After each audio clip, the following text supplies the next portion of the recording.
What's going on, guys? We back with another video, and today we're going in with ELECEED chapter 375. Let's get to it. Chapter starts off with Gastella recovering from her battle with Theodoro. Blues and May find out that Garas was also there trying to capture Gastella. KAYDEN goes on to say, if not for them sending him to the battle, things would have ended badly. May and Blues thanks KAYDEN for saving Gastella, but he refuses their thanks, saying he only went to fight Theodoro, nothing more. Which is complete and utter cap, and let's be honest, we all know it. We then get a small flashback of May begging KAYDEN to go save Gastella, saying Theodoro has lost his mind. But this thrills KAYDEN, who goes on to say it sounds fun, a chance at fighting another top 10? Ooh.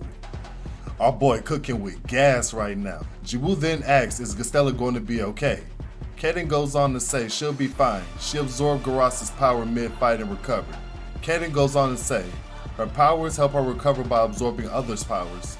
It's a unique innate ability, which is incredible sustain for an awakener, might I add. This makes Jiwoo questions, does she ever get tired? But our girl low-key Kevin Gates, she don't get tired.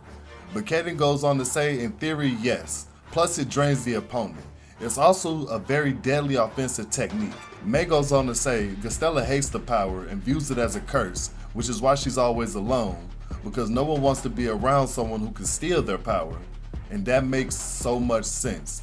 Earlier, I was wondering why she didn't have any hitters with her.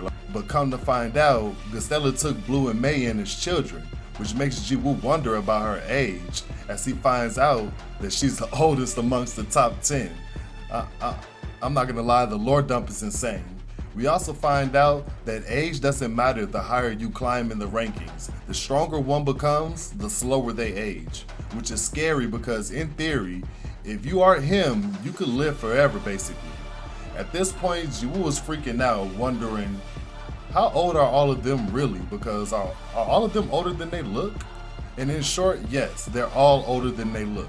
He then wonders if Ji Young is 50 years old since she was in the top 50, and I cannot tell y'all how broken my boy is. He is literally crashing out, crunching all these numbers in his head.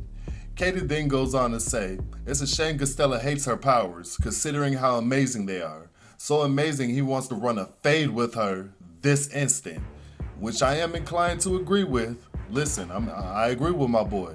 Look, it's not illegal to beat y'all bitch, relax. It's good to beat your bitch. Just don't abuse your bitch. It's a difference, my nigga. It's a difference. As the chapter comes to an end, we see Gastella healing, thinking about how KAYDEN said her powers were amazing. And I'm not gonna lie to y'all, this chapter was fire. It was a lot of lore dump information, and I genuinely needed all of that. I needed all that lore. Learning that the only reason Gastella is alone is because no one wants to be around her because they think she's gonna steal her powers. That's very sad, and I gotta feel bad for her. But I also love the fact that she has such a heroic heart and a kind and sweet demeanor, because she took May and Blues in when they were children. And May and Blues, like in my mind, in my eyes, they're like, I want to say mid-30s, mid-20s to mid-30s. So if they're mid-20s to mid-30s, Gastella probably about 60, maybe 70 years old, if I'm crunching the numbers right. So Gastella looks good for her age. She genuinely do. But more or less, y'all, like, comment, subscribe, be fucking dynamic, and I'm gonna catch y'all next week for the next video.